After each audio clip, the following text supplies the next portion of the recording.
Akakiiko ak'enjawulo akaatekebwawo okunoonyereza ku mivuyo egiri mu kitongole ekivunaanyizibwa ku by'emizannyo mu ggwanga ki National Council of Sports olwaleero bakedde ku kitebe ky'ekibiina ekiddukanya omuzannyo gw'omupiira mu ggwanga ekya FUFA wano e Mengo. Bano bakulembeddwamu amyuka ssente bw'akakiiko kano Geoffrey Kayemba Solo. Tujje tulabe we bitambula. FUFA kye kimu ku bitongole National Federation National Council of Sports regulating.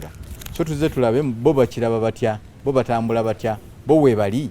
Era oluze ne batulaga ebintu ebibakwatako ne tubanga tuli impressed batuwadde bye tubadde twetaaga okulaba. Bano mpawo bingi bibategeezezza akakiiko kano mu lwatu ng'ebisinga babibawadde mu biwandiiko. Nga bamaze okubuulira ab'akakiiko ebibakwatako, aba FUFA abatabadde pulezidenti waabwe Moses Magogo bongedde okukaaba olw'ensimbi entono ezibaweebwa okuva mu gavumenti nga ku buwumbi 17 ezirina okuva eri gavumenti baakafunako 2.8 zokka. Bano bategeezezza ab'akakiiko nti ensimbi entono zino ze zivuddeko ne ttiimu z'eggwanga ezimu okugiba mu mpaka ez'enjawulo ng'aba under 23 abagibwa mu za Olympic qualifiers so nga ne ttiimu y'abaguzannyira kuno eyolekedde okusibwa empaka eza CHAN. The other thing is about the withdrawal of national teams from participation because we know the harm this is doing to the people, the players and to the image of the country. What happened? Tubadde tu expecting sente nyingi ne batuwako ntono ate sente zaffe ziyita mu National Council of Sports. So waliwo ebintu bibiri ezimu kirabika tebazimala osobola kwesanga tebazireleasinga ate abo baba tebazireleasinga komite ejja kukimanya.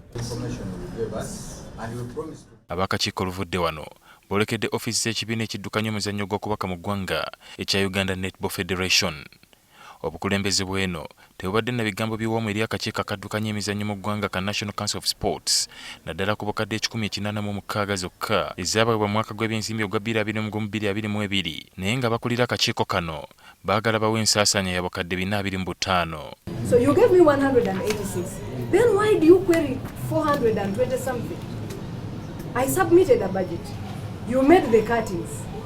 Only what you gave me is what I'm supposed to account for. Why do you again want me to account for 400 and something? Pulezidenti w'ekibiina kino Sarah Babirye Kityo ayanise ennaku abazannyi gye bazze bayitamu mizannyo gy'ensi yonna egy'enjawulo mwe bazze beetaba nga tebaweereddwa domo ne gwannusi okufuna kye bazze eri omumwa era nga babeerawo lwabazira kisa so nga bwe bawangula olwo eggwanga lyonna ne libatendereza. After defeating world's #1 in 2 hours time there was another tournament. We were presenting a team that had not even had lunch. No energy drink, no bottle of water, nothing. But the team had to participate because some of these things we couldn't tell them to the organizers that these girls have not had anything to eat and they can't play. Kityo agamba akakiiko ka National Council of Sports kasasanya ensimbi nnyingi mu kutwala abakungu baako buli ttiimu y'eggwanga ey'okubaka bwe beefuluma eggwanga so nga ssente ezo ziba zisobola okuteekebwa mu kuyamba ku bazannyi n'okuddukanya emirimu mu kibiina. Ogenda kulaba ng'essente ze baateeka ku bakozi baabwe okugenda obugenzi mu Commonwealth Games okucakala n'okulaba emizannyo zaali zimala federation zino okugenda mu World Cup qualifiers. Naye kiruma nti tuteekamu amaanyi mangi nnyo abaana bano batraininga nnyo ne bakola nga tebaweereddwa na ssente ne bakolera ggwanga lyabwe ne bakola n'okwagala ne basitula ranking yabwe ne babeera ba mukaaga. National Council neetuula wali ndaga nti tulina ssente zigenda mu tournament eddako ranking yaffe neddamu n'egwa. Ono agamba nti kyekiseera kati ebibiina ebiddukanya eby'emizannyo okuweebwa ensimbi zaabwe butereevu okuddukanya emirimu egyetaagisa. Gavumenti ekole gwa kulondoola. Babirye bw'aba alina ssente zabbye avunaanibwe.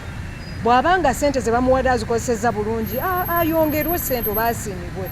Ababaka bano bakugenda eri ebibiina by'emizannyo eby'enjawulo ebirala okwongera okwetegereza enkola y'emirimu n'okusoomoozebwa kwe basanga. Ali Mivule, NTV, Akawungeezi.